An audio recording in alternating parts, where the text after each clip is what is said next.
नमस्कार दोस्तों, स्वागत है आप सभी लोगों का नई वीडियो के साथ। और आज के इस वीडियो में दोस्तों हम आपको दिखाएंगे उदयगिरी की गुफाएं। और ये जो गुफाएं हैं भारत के सबसे ऐतिहासिक गुफाओं में से एक माना जाता है। और ये जो स्थान है मध्य प्रदेश के रायसेन ज़िले के ये उदयगिरी में पड़ता है और विदिशा से मात्र 5 किलोमीटर की दूरी पर पड़ता है। और विश्व धरोहर स्थल सांची से इसकी दूरी लगभग 9 किलोमीटर है। तो आइए आपको ये उदयगिरी की गुफाएं दिखाते हैं। यहाँ पर दोस्तों लगभग 20 गुफाएं हैं जो कि 5वीं शताब्दी के दौरान ये सब गुफा बनाए गए थे। तो वीडियो को दोस्तों आप लोग अंत तक बने रहिए। इस गुफा को देखने के लिए आपको 25 रुपये का टिकट लेना पड़ता है, जो कि हमने ये टिकट ले लिया है। केव 1 to 20 उदयगिरी विदिशा। तो ये विदिशा में ही पड़ता है। ये सीधे जाएंगे तो ये उदयगिरी की गुफाएं देखने को मिलेंगे। और हम दोस्तों पीछे की तरफ भी चलेंगे, पीछे भी उदयगिरी की बहुत सारी गुफाएं हैं। आइए अब हम चलते हैं और देखते हैं कि यहाँ पर कितनी गुफाएं देखने को मिलती हैं।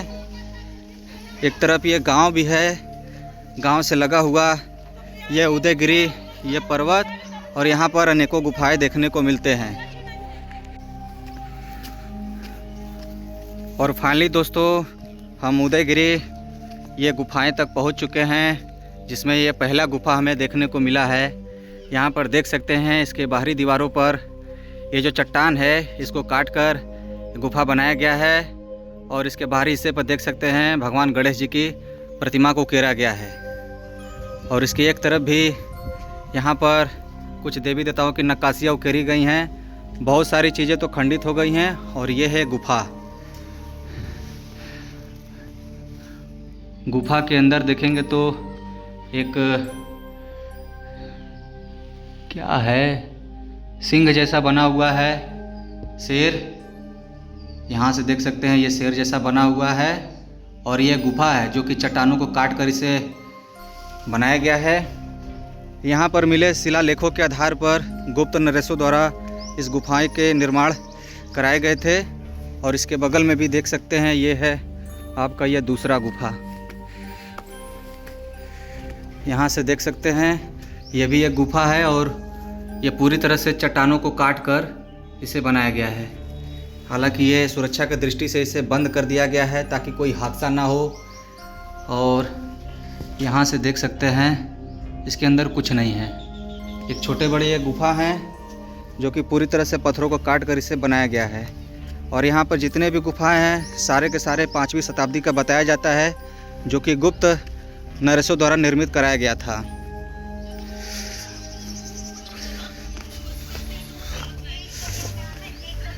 यहाँ पर आप उदयगिरी के बारे में भी स्कैन करके आप पढ़ सकते हैं। यहाँ पर देख सकते हैं, यहाँ पर स्कैन भी करने के लिए दिया गया है। और यहाँ उदयगिरी पहाड़ की गुफाएं के बारे में भी दिया गया है, तो आप इसे पॉज करके पढ़ सकते हैं। और ये गुफा नंबर 7 के बारे में दिया गया है। स्थानीय लोग इस गुफा को तवा गुफा के नाम से जानते हैं, क्योंकि इस गुफा के ऊपरी भाग में एक बड़ी गोलाकार सपाट तल वाली शिला है जो कि देखने में तवे की तरह लगती है। तो यही सब दिया है। आइए अब सीधे चलते हैं ऊपर। ऊपर भी बहुत सारे ये गुफा है।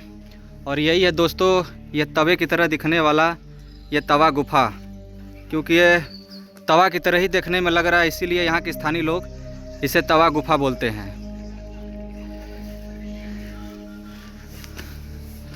और एक गुफा वहाँ पर है जो कि पूरी तरह से पहाड़ों को काट कर इसे बनाया गया है।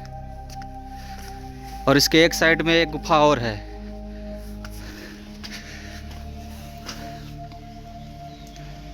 गुफा के अंदर कोई एक खंडित मूर्ति है। और ऐसे तो देखने में समझ में नहीं आ पा रहा है कि ये किस चीज़ का है, ये मूर्ति है।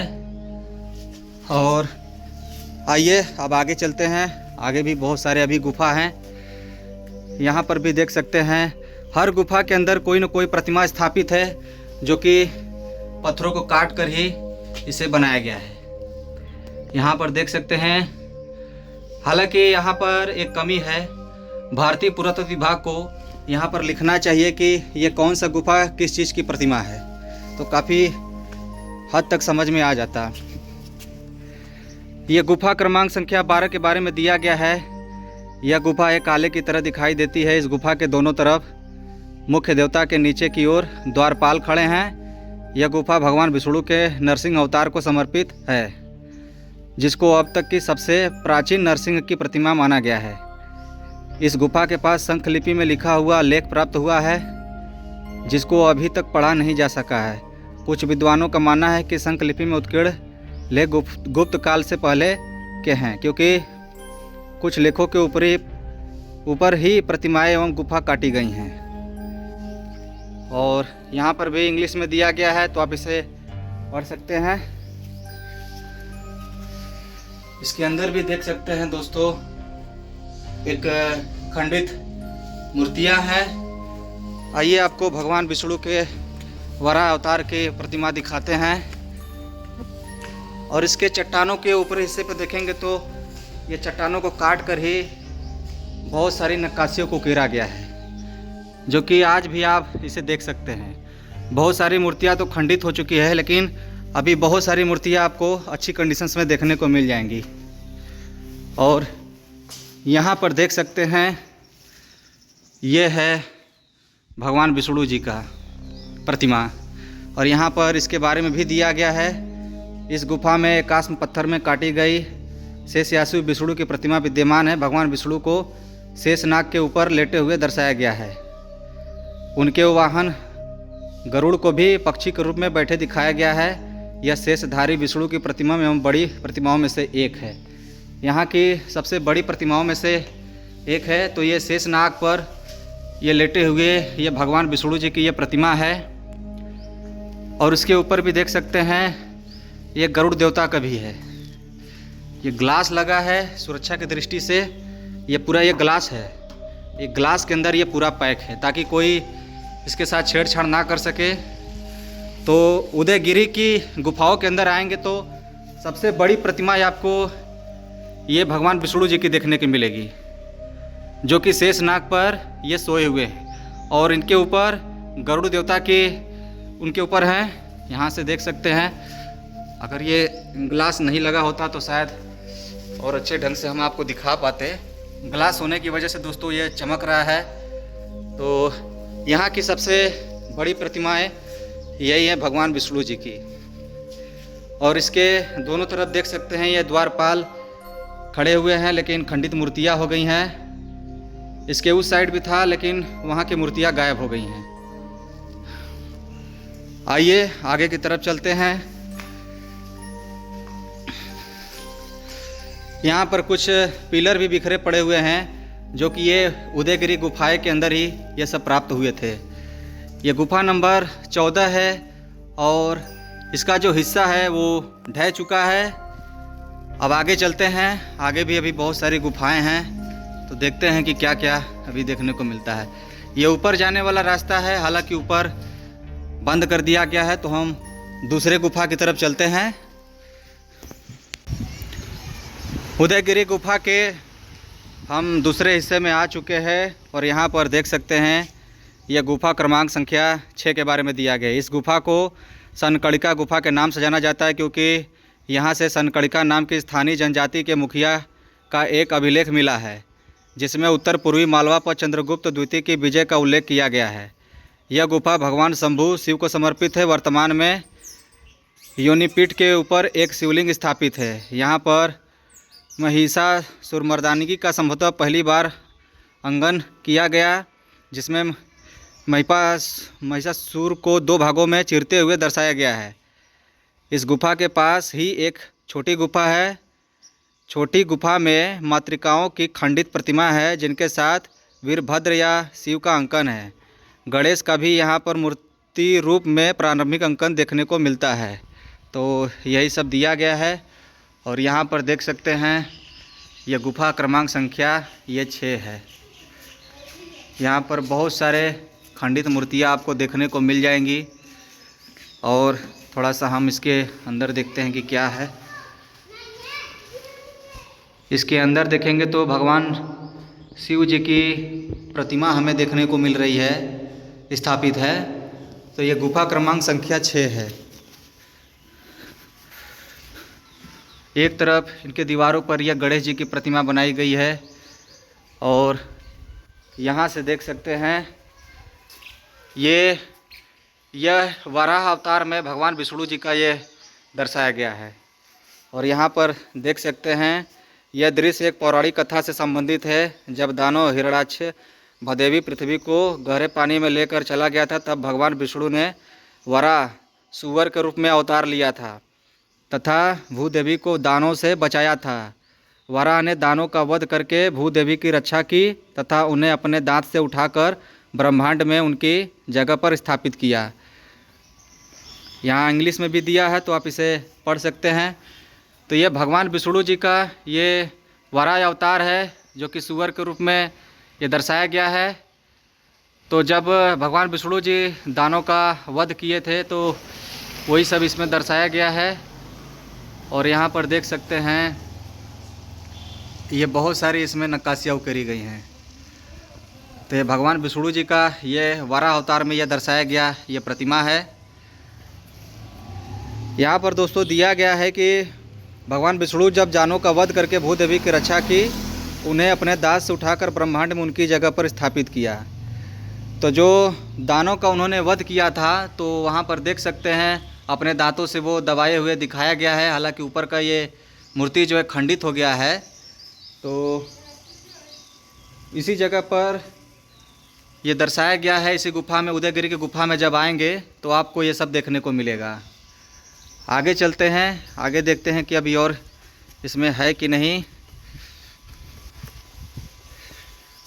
उदयगिरी की गुफाएं घूमने आएंगे तो लगभग आपको यहाँ पर 20 से ज़्यादा गुफाएं एक ही जगह पर आपको देखने को मिल जाएंगी। आप 25 रुपये का टिकट लेकर पूरे गुफा को आप घूम सकते हैं। और यहाँ से आइए आपको दिखा रहे हैं, ये गुफा नंबर ये 3 है। आप इंग्लिश में भी पढ़ सकते हैं। यह गुफा भगवान शिव के पुत्र कार्तिकेय को समर्पित है। इस गुफा एवं इसके प्रवेश द्वार के शिल्पी ने बहुत ही सामान्य तरीके से बनाया है। अमेरिकी शोधार्थी जेम्स हर्ले ने अंदर स्थित कार्तिकेय की प्रतिमा को 5वीं शताब्दी ईस्वी की सबसे सुंदर प्रतिमा बताया है। यहाँ कार्तिकेय को खड़े होने की मुद्रा में दर्शाया गया है। इनके दाएं हाथ में भाला है और बाएं हाथ कमर के पास रखा है। कार्तिकेय के बालों को 3 लड़ियों में दर्शाया गया है।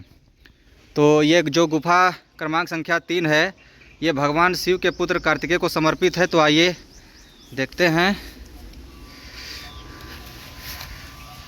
यहाँ पर ये लगाया गया है जाली। तो ये दोस्तों भगवान शिव जी के पुत्र कार्तिकेय का ये प्रतिमा है। इसके अंदर ये दर्शाया गया है। एक हाथ में भाला दर्शाया गया है, हालांकि वो खंडित हो चुका है। तो ये गुफा क्रमांक संख्या 3 में आएंगे तो आपको भगवान शिव जी के पुत्र कार्तिकेय का आपको ये गुफा देखने को मिल जाएगा। और ये गुफा नंबर ये 4 है। यह गुफा बीड़ा गुफा के नाम से जानी जाती है, क्योंकि दरवाजे के ऊपरी भाग में बने 5 छोटी गोलाकार पट्टियों में से एक बाईं पट्टिका में एक मानव आकृति को बीड़ा बजाते हुए, जबकि दाईं तरफ वाली पट्टी में एक मानव आकृति को सारंगी बजाते हुए दिखाया गया है।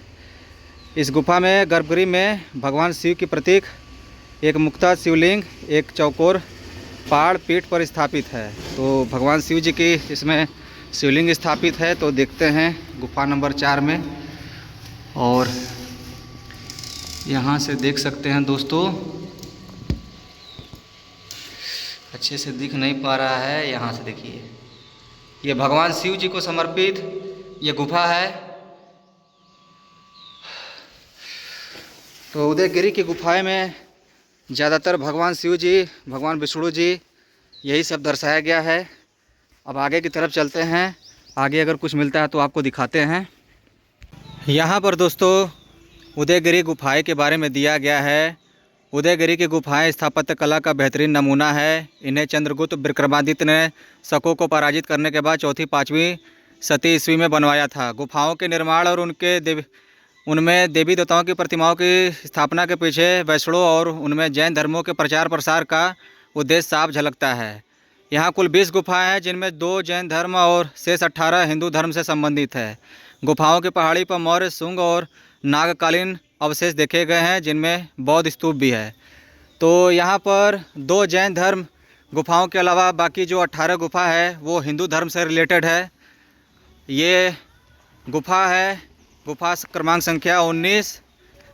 यह गुफा अमृत गुफा के नाम से जानी जाती है, क्योंकि इस गुफा के द्वार के ऊपरी भाग में अमृत मंथन, समुद्र मंथन की विख्यात कहानी का चित्रण मिलता है, जिसमें मंदार मेरू पर्वत को कछुए के पीठ के मध्य भाग में खड़ा करके वासुकि नामक सर को रस्सी से बनाकर देवों और दानवों द्वारा समुद्र मंथन करते हुए दिखाया गया है।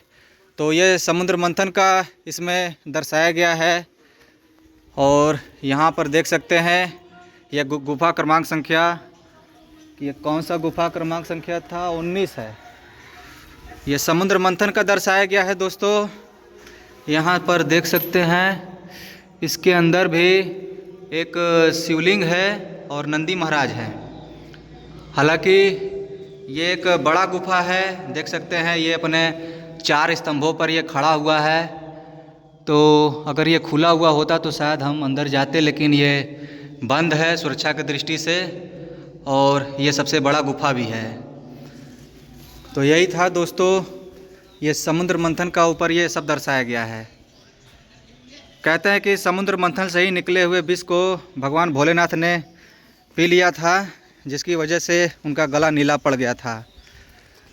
और यहाँ पर ये दर्शाया भी गया है, इसको अमृत गुफा भी बोलते हैं। इसके बगल में भी एक और है, आइए आपको दिखाते हैं। ये ऊपर देख सकते हैं, ये जो ग्लास में ये पैक है, यहाँ पर देख सकते हैं। हम थोड़ा ऊपर चलने की कोशिश कर रहे हैं, पर चढ़ने वाला तो है नहीं, यहाँ से चढ़ रहे हैं हम। यहाँ पर देख सकते हैं, यहाँ से देखिए ये चट्टानों को काट कर ही इसे बनाया गया है, और ये पूरा एक ग्लास लगा है। ये ग्लास के अंदर ये पैक है ये मूर्तियाँ। तो यही था दोस्तों उदयगिरी की गुफाएं। तो इस वीडियो को दोस्तों मैं इसी जगह पर समाप्त करूंगा। अगर आपको वीडियो पसंद आता है तो लाइक कीजिएगा, शेयर कीजिएगा, और हमारे इस चैनल महादेव सफ़र को सब्सक्राइब करना बिल्कुल मत भूलिएगा। मिलते हैं आपसे अगली वीडियो में, तब तक के लिए धन्यवाद।